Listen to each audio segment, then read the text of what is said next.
What's up, boys and girls? This is your boy Cedric with Actual Christianity, and today I wanted to talk about black insecurity, particularly when it comes to the Democrat vote. You know, insecurity is a human problem, right? It's not a skin color issue, it's not an ethnic issue. It is simply a human problem, it's a part of the human condition. But today, I want to point out a specific type of insecurity. Kamala Harris is running for president, okay? There are a number of people, a staggeringly large number of people, that simply want her to be president because she's black. Spoiler: Kamala Harris is not a black woman. She's an Indian woman. She's an Indian woman basically cosplaying as a black woman. Frankly, that's a conversation for another day, but yeah. Moving on. People have been very defensive about this woman. That is to say, leftist, Democrat, black people have been very defensive about this woman. And so when someone's running for president, they are asking for absolute power, okay? They're asking, especially in the case of America, an American context, you're essentially asking to become arguably the most powerful person on the planet, okay? America is, in many ways, still the dominant superpower in the world. There are other ones for sure, but nevertheless, many things that happen in America affect the rest of the world. She is asking to be the commander-in-chief. Anyone who's run for president in the past, okay, has had policies laid out which they would believe to benefit the country, okay? President Trump has been a president already for 4 years. Before he became president, he had his ideas for policies, right? Build the wall, like he's had a number of policies, all right? He became president and he actually was able to do some of the stuff that he wanted to do, okay? The wall was being built, that sort of thing, all right? Middle class tax adjustments, that sort of thing. Check this out.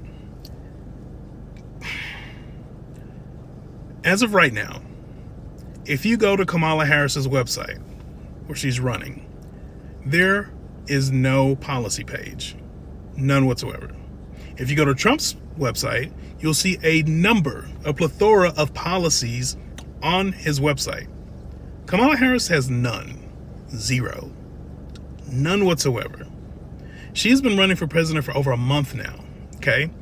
Asking for ultimate power, and she has zero policies on her website. Guys, that is not normal. It's not normal, okay? It's abnormal in a very bad way. All right, it's bad. It's not a good thing. So people are therefore asking about her policies. What is she going to do? Like, what are her ideas that would benefit the country, that would make the country a better place? Here's where the black insecurity came in that I was talking about earlier. There are a staggering amount of black people who say that people are treating her poorly because she's a woman and because she, as they think, is a black woman. To ask about policies and demand policies from her is not fair, is what a lot of black Democrat people are saying. That is disingenuous. It's unhealthy and it's not good, okay? There is someone applying for a job right now in this country to probably be a janitor or something like that, and they are explaining themselves, what they would do, how they would do a good job at it, okay? They have specific ideas in place, all right? And that's expected because they're applying for a job. Kamala Harris is applying for something we can all agree to be significantly more important than a janitor. Despite that, she has no policies on her website. She's talked very vaguely about some sort of economic ideas, but it is very, very, very few and far between. She's not specific, okay? So, I'm going to be straight up honest here, all right? There's a type of insecurity with black Democrat voters that exists solely because of one issue. And that issue is, truth is, a lot of black people, or black people in general, for the last generation or so, more so actually, have been treated with kid gloves. Okay, that is to say that there hasn't been a demand to meet certain standards of social acceptance, okay, or academic appropriateness. All right, this is a perfect example of that. My dear friends, my dear Democrat black voters, she is asking for ultimate power. To say, well, you're a black woman, again, she's not, therefore you should just become president, is foolish. It is unwise. It is tremendously ignorant to do that. It is not good to do that. It's not. It's simply not good to do that. Also, she was not voted for, okay? She did not successfully go through a Democrat primary against other Democrats competing to run for president, all right? She was simply chosen by default. When she did go into a primary, she was essentially the least popular person. Like, no one voted for her before when they were running for 2020. Like, no one, okay? We have to be honest about this stuff. We have to be super honest about this stuff. I think people are still so trained to think that Trump is the worst, that they want anybody but him. And as a result of that, people are putting all their chips in Kamala. Left-leaning people are. I think a lot of people forgot that he already ran for president, became president for 4 years. It's like he's already been president, guys. I think when it's all said and done, people have kind of forgotten about that. One of the reasons is because of the Black Lives Matter nonsense and the whole, supposed racism and all that sort of crap. People were so wrapped up in that they forgot that gas was like $2 a gallon. That less taxes were coming out of paychecks. People were so wrapped up and programmed into having this fearful way of thinking about this man that they just kind of forgot about life being better. Like, think about that. Groceries were cheaper. Gas was cheaper. Like, your life was generally better.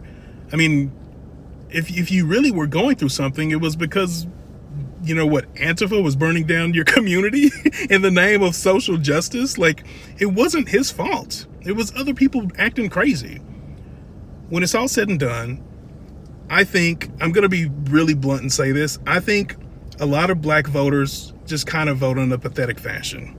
Like, when Obama was running for president, they're like, oh, we got to have a black man to be president. He's a black man. He's a black man. Guys, he is a half black, half white man. He was never a pure blood black man. Never. It seems like the moment someone has some sort of black connection, anything that would imply that they have a African descendant in them, black people just start clamoring for that. It's kind of pathetic, to be honest with you. It's kind of sad. Because, people just threw away the fact that his mom is a white woman. We got our first black president. He was half black. He's a mixed dude. Is there anything wrong with being a mixed dude? No. But this notion of having a black president hasn't actually been fully realized. It simply hasn't. There hasn't been a completely black man a completely black man that became president of this country. None whatsoever. So many people are more interested in history being made than their lives being better. And that's concerning to me. Like, I don't care about whether or not we get a black president. I super don't. Like, I really, really don't. It would be interesting. It would be nice, sure. But far more important than that is actual policies that make my life better. I miss cheap gas. I miss cheap groceries. And the truth is, all that was cheaper when Trump was president. All that was. Like, that's the truth. And so you'll have to miss me on not jumping on this Kamala bandwagon. I'm also a Christian man. Like, Democrats are the most anti-Christian, is the biggest anti-Christian party there is. Like, full stop. Between the LGBTQ and having all these bones to pick with Christians because they have specific standards, specific convictions, like, there's no way I'm going to vote for this woman. Sorry. I've seen far too many men running around with dresses on and twerking around children and being naked around children in the streets, like in California, right? like left-leaning cities and stuff for me to never, ever, ever go in that direction. Like, that will simply not happen. Trump is not perfect. He's far from perfect. Trump says a lot of stuff that he shouldn't be saying. Trump is a sinner just like everybody else. He has issues in which he needs to repent about. But nevertheless, his policies are far better than left-leaning people's policies. Like, seriously. When it comes to the abortion issue, there are less babies aborted as a result of policies that he's put in place. The Supreme Court, those things have favored the unborn. Okay? And so you're going to have to understand that it's not as simple as someone's skin color. That's not healthy. Like, it's just not healthy. It's not a good thing. And when it's all said and done, I think it's pathetic and it's sad that there are people who are defending this woman to death who hasn't really explained herself. Like, no, take the kid gloves off. She's asking for absolute power. And to be like, okay, here you go because you're a woman, is foolish. Let me know what you guys think about this video. This is Cedric with Actual Christianity. Let's get the conversation started on this because it's, election time is coming up real soon. A subscription is also appreciated. I'll see y'all in the next video.